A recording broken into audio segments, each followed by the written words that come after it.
Olá, saudações filosóficas, muito boa noite a todos. Sou o Jefferson, este é o canal Filosofia Espírita. Estamos no dia 16 de setembro de 2024, inverno, aqui em Praia Grande, litoral sul do estado de São Paulo, para mais um estudo da obra, curso que é o Espiritismo, edição da FESP, Federação Espírita do Estado de São Paulo. Vamos estudar hoje a 10ª aula, o livro dos médiuns. Avançamos aí bastante capítulos. Lembrando que estamos na 10ª aula, mas já foram mais de 10 aulas, na verdade, né? Porque tem capítulos que tem a parte A e parte B. Lembrando também que tem um estudo paralelo aí no canal sobre a obra de André Luiz, psicografada pelo Chico. Começamos aí com o nosso lar e pretendemos ir até o final da série, né?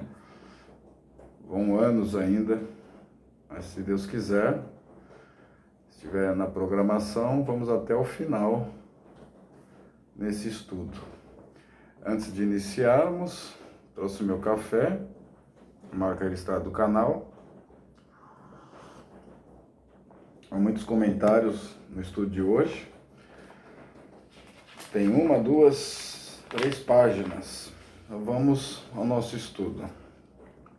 10ª aula, o livro dos médiuns. Segundo o livro da codificação, o livro dos médiuns foi publicado em 15 de janeiro de 1861. Substitui o livro Instruções Práticas sobre as Manifestações Espíritas, que Allan Kardec lançou em 1858, como auxílio aos médiuns e doutrinadores, mas que tinha apenas 11 capítulos. Numa abordagem mais ampla da condução da mediunidade, Kardec explica o porquê da substituição por o livro dos médiuns, abre aspas. Preferimos substituí-la por esta, em que reunimos todos os dados de uma longa experiência e de um estudo consciencioso. Esperamos que ela contribua para mostrar o caráter sério do Espiritismo, que é a essência, e para afastar a ideia de frivolidade e divertimento. O livro dos médiuns, introdução. Então, partindo para os primeiros comentários do estudo de hoje, o livro dos médiuns foi publicado em 15 de janeiro de 1861, século XIX. Antes dessa publicação havia uma obra que Kardec tinha codificado, Instruções Práticas sobre as Manifestações Espíritas, que continha apenas 11 capítulos. Então, portanto, o livro dos médiuns foi publicado cerca de quase 3 anos depois, de maneira mais ampla, mais específica, mais detalhada sobre a mediunidade.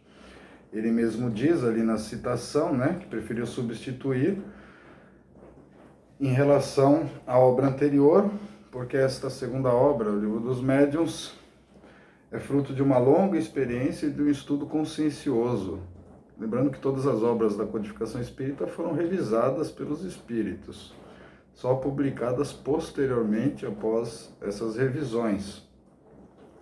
Então, tratando como as demais do caráter sério do Espiritismo, que é a essência do Espiritismo, para afastar a frivolidade e divertimento que muitas vezes despertou os fenômenos das mesas girantes, né? Desde lá do surgimento do Espiritismo, que Kardec tratou seriamente, por isso descobriu toda uma lei, né? E fenômenos até então desconhecidos, fazendo aí o que a gente chama um iluminismo na religião, né? Entender a religião de modo racional. Composto por 4 capítulos em sua primeira parte e 32 na segunda parte, incluindo um capítulo sobre o vocabulário espírita, o livro dos médiuns baseia-se no livro segundo de O Livro dos Espíritos. Seu objetivo, segundo Kardec, é, abre aspas, indicar os meios de desenvolvimento da mediunidade em quem a possui, segundo as possibilidades de cada um, e, sobretudo, orientar o seu emprego de maneira proveitosa. O Livro dos Médiuns também está na introdução, esse trecho citado. Então, o Livro dos Médiuns tem 4 capítulos na primeira parte, 32 na segunda, 36 capítulos, contendo ainda um destinado ao vocabulário espírita. Se baseia o Livro dos Médiuns no livro segundo de O Livro dos Espíritos, portanto é um desdobramento daquela obra filosófica, e como Kardec diz, nos próprios termos dele, né, indica esse livro os meios de desenvolvimento da mediunidade em quem a possui. Todos a possuem, uns de maneira mais ostensiva, outros de maneira mais sutil, mais discreta, mas todos que sentem as influências dos espíritos, de alguma maneira, são médiuns, né? Segundo as possibilidades de cada um, conforme ele diz aqui. E como orientar o seu emprego, né?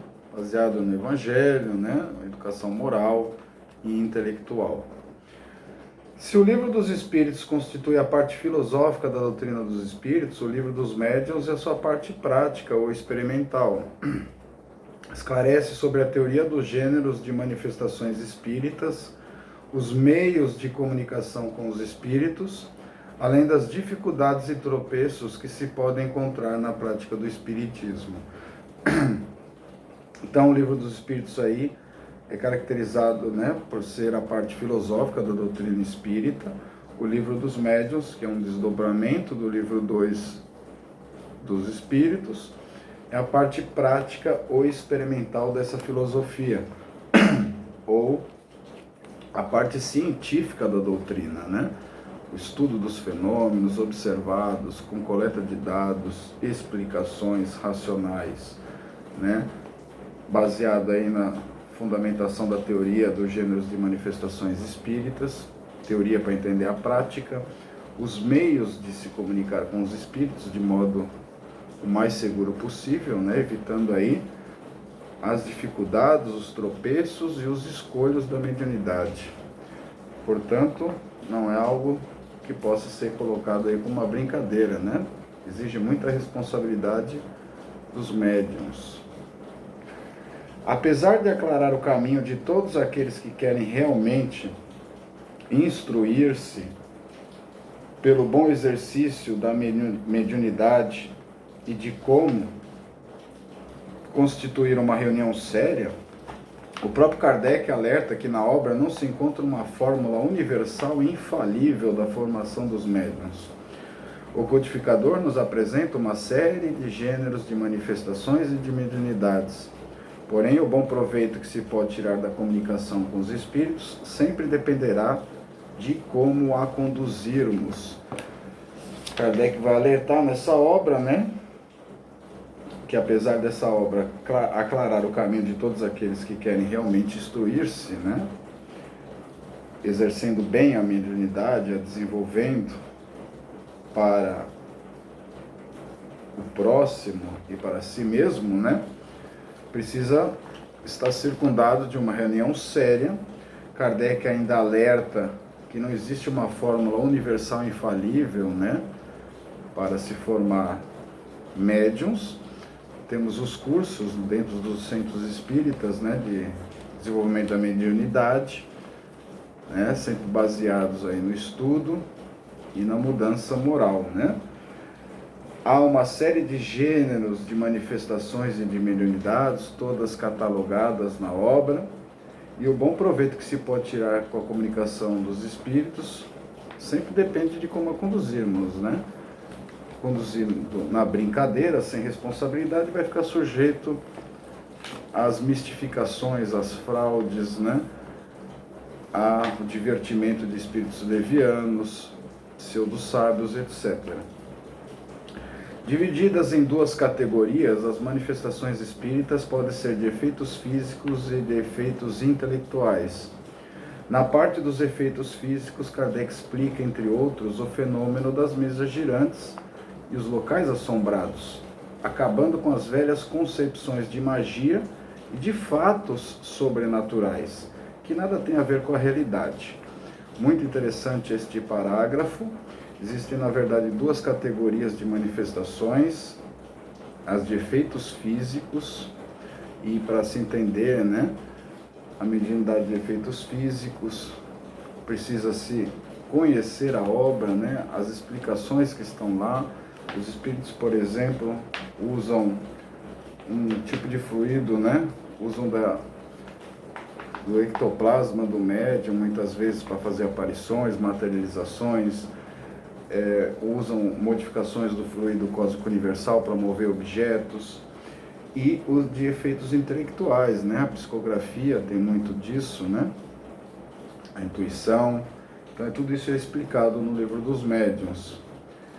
Os fenômenos das mesas girantes, que despertou a atenção lá do Kardec, que era tratado de maneira leviana, né, pela sociedade francesa daquela época, acabou sendo desmistificado com estudos sérios, né, descobrindo-se as leis que presidiam aqueles fenômenos. Dessa forma, todos aqueles contos fantásticos de locais assombrados, né, não passam de fábulas tecidas pela ignorância, né, no sentido do não conhecimento de populares, né, que muitas vezes não estudaram, não entenderam como que se dava aquelas manifestações, achando que era tudo fatos sobrenaturais, magias, né? Lembrando que não há fatos sobrenaturais, né? Tudo está dentro da ordem natural. A partir do momento que a nossa ciência vai avançando, vai progredindo e vai estudando, explicando com a pesquisa séria esses fenômenos, nós vamos entendendo que tudo está dentro da ordem natural. Inclusive alguns eventos e fenômenos antigos, que eram tidos como sobrenaturais, hoje são tidos como naturais, explicados pela física, pela química, etc. Quanto ao desenvolvimento da mediunidade, que nada mais é do que educá-la para um bom aproveitamento, Allan Kardec alerta sobre a influência do meio, da moral do médium e do papel que esse exerce sobre as comunicações. Sobre isso, os espíritos Erasto e Timóteo dizem, abre aspas, é por isso que nos sentimos felizes ao encontrar médiuns bem apropriados, suficientemente aparelhados, munidos de elementos mentais que podem ser prontamente utilizados, bons instrumentos numa palavra. O livro dos médiuns, segunda parte, capítulo 19, item 225. Então temos aqui alguns trechos retirados do livro dos médiuns, quanto ao desenvolvimento da mediunidade, que nada mais é do que educá-la dentro do Evangelho, diferenciando assim mediunismo de mediunidade. Porque o mediunismo é um fenômeno que sempre aconteceu, né? Desde o surgimento do homem no globo, né? O mediunismo ele está em várias civilizações. A mediunidade é quando o fenômeno do mediunismo é educado, né? O médium é educado dentro dos preceitos evangélicos, tem um certo desenvolvimento intelectual e consegue, né, ter um melhor aproveitamento no intercâmbio com o mundo espiritual. Kardec ainda alerta sobre a influência do meio que afeta o médium, como afetou os profetas, que também eram médiuns, né? Então, o animismo, os arquétipos que cada um traz em si, né?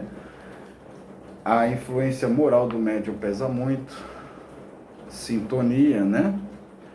Que ele vai estabelecer, por exemplo, um médium que quer usar a mediunidade para proveito pessoal, para enriquecer, vão se aproximar deles espíritos de mesmo jaez, né? De mesmo teor vibratório, né? Os bons espíritos se afastam, né? Dessas práticas aí que muitas vezes deturpam, né, a mediunidade. Tem aqui uma frase, né? Comentários aqui do espírito Erasto e Timóteo, que eles dizem que se sentem felizes ao encontrar um médium bem preparado, né? Bem apropriado, que tem um vocabulário mental que possa ser utilizado, por exemplo, na psicografia. Fica mais fácil para transmitir a ideia, né? Agora, quando tem um médium pouco estudado, pouco desenvolvido intelectualmente e moralmente, isso coloca aí muitas vezes a mediunidade em dificuldades e à mercê de escolhos aí perigosos. Por exemplo, uma deturpação de mensagem, as obsessões simples, fascinação e a própria possessão, né? O médium fica sujeito a essas situações muitas vezes quando não se desenvolve corretamente o seu senso moral, a sua intelectualidade. Então, para esses espíritos, né, como para os outros, né, elevados, são bons instrumentos, numa palavra, médiuns desenvolvidos intelectual e moralmente. Por ser uma faculdade orgânica, os espíritos esclarecem que a mediunidade independe da moral. O Livro dos Médiuns, segunda parte, capítulo 19, item 226. E por isso mesmo há necessidade de se passar pelo crivo da razão, como sempre fez Kardec, todas as comunicações espíritas que recebemos. Abre aspas, o que a razão e o bom senso reprovam, rejeitai corajosamente. Mais vale rejeitar 10 verdades do que admitir uma única mentira, uma única teoria falsa, alerta-nos Erasto. O Livro dos Médiuns, segunda parte, capítulo 20, item 230. Partindo para esse comentário, mediunidade é uma faculdade orgânica, independe da moral do médium, é como se fosse algo neutro. A moral do médium vai fazer com que a mediunidade seja usada para o bem ou para o mal, muitas vezes, né? Para o seu próprio benefício e elevação intelectual e moral e da comunidade que o cerca, ou para o seu próprio prejuízo, que seria lamentável, né? Há necessidade de passar as comunicações pelo crivo da razão, Kardec sempre disse isso, olhar com bom senso, porque não é todos os espíritos que se manifestam, né, que estão querendo o nosso bem, que estão querendo a nossa evolução. Aqui a citação do próprio Kardec, né, aliás, do Erasto, que Kardec usou várias vezes, né, de modo pedagógico, para explicar lá no Livro dos Médiuns, que é melhor você rejeitar 10 verdades do que aceitar uma mentira, que seria muito prejudicial, né, para o desenvolvimento humano, né, aceitar uma mentira aí, uma pseudo-mensagem, né, uma mensagem que deturpa o Evangelho, por exemplo, ou que conduz um médium a um colapso moral aí derradeiro, né? A sua própria queda moral e intelectual. O codificador ocupou-se ainda de esclarecer sobre como organizar reuniões e sociedades espíritas sérias, finalidade maior quando objetivamos manter contato com espíritos superiores e que possam nos instruir realmente. Quem conhece o Livro dos Médiuns vão se lembrar, né, que há lá modelos de estatuto de sociedade espírita que Kardec coloca lá para orientar a abertura de casas espíritas, de como organizar uma sociedade espírita séria, desde os atos administrativos à própria execução das práticas mediúnicas, das reuniões, para todos aqueles que desejam realmente se instruir seriamente e não veem apenas nas manifestações espíritas algo para despertar curiosidade. Assim, Kardec lista algumas condições básicas para uma boa reunião, dentre elas, abre aspas, perfeita comunhão de ideias e pensamentos, benevolência recíproca entre todos os membros, renúncia de todo sentimento contrário à verdadeira caridade cristã. Livro dos Médiuns, segunda parte, capítulo 29, item 341. Instruções preciosas aqui de Kardec, né, acerca das reuniões sérias, que devem ter comunhão de ideias e pensamentos, né, propósitos, benevolência recíproca entre os membros não podem estar se antagonizando, né, discutindo, brigando, isso perturbaria toda a organização da sociedade, da reunião. Renúncia de todo sentimento contrário à verdadeira caridade cristã que está nos evangelhos. Constituído de ensinamentos práticos, o Livro dos Médiuns é verdadeiro roteiro para a formação de espíritas, na verdadeira acepção do termo. Kardec alerta que quando agimos visando apenas o interesse pessoal, fomentando o embate de ideias e de opiniões, criamos um ambiente propício a manifestações de espíritos grosseiros e perturbadores. Contra esse panorama, Kardec sentencia, abre aspas, os membros de uma sociedade, agindo como dissemos, não seriam verdadeiros espíritas, desde que o primeiro dever que a doutrina impõe é o da caridade e da benevolência. Isso é perfeitamente justo, e por isso os que assim pensam são espíritas mais de nome que de fato. O Livro dos Médiuns, segunda parte, capítulo 29, item 335. Outro trecho retirado, de comentários de Kardec, lembrando que o Livro dos Médiuns nos traz ensinamentos práticos acerca do intercâmbio com os espíritos. Quando visamos apenas o interesse pessoal, ou temos o espírito de sistema, o embate de ideias e de opiniões, cria-se um ambiente propício para a manifestação de espíritos zombeteiros, grosseiros, perturbadores, que não seria condizente com a seriedade da doutrina. Os membros de uma sociedade têm que agir como verdadeiros espíritas, cristãos, que a doutrina nos ensina a caridade e a benevolência. Isso é essencial para os médiuns. É justo também, e é por isso que assim pensam, e os que pensam contrário são mais espíritas de nome que de fato, quando contrariam essas ideias daí da moral cristã. Último parágrafo, como disse Santo Agostinho, abre aspas, não basta crer, é necessário sobretudo dar o exemplo de bondade, de tolerância, de desinteresse, sem o que estéril será a vossa fé. Livro dos Médiuns, segunda parte, capítulo 31, item 1. Uma comunicação aqui de Santo Agostinho, filósofo da Idade Média, ligado à Igreja Católica, que ele diz que não basta crer, é necessário, sobretudo, dar o exemplo de bondade, de benevolência e de desinteresse. Sem isso, torna-se estéril a fé, Fé sem obras. Isso está na segunda parte do Livro dos Médiuns, capítulo 31, item 1. Assim sendo, encerramos.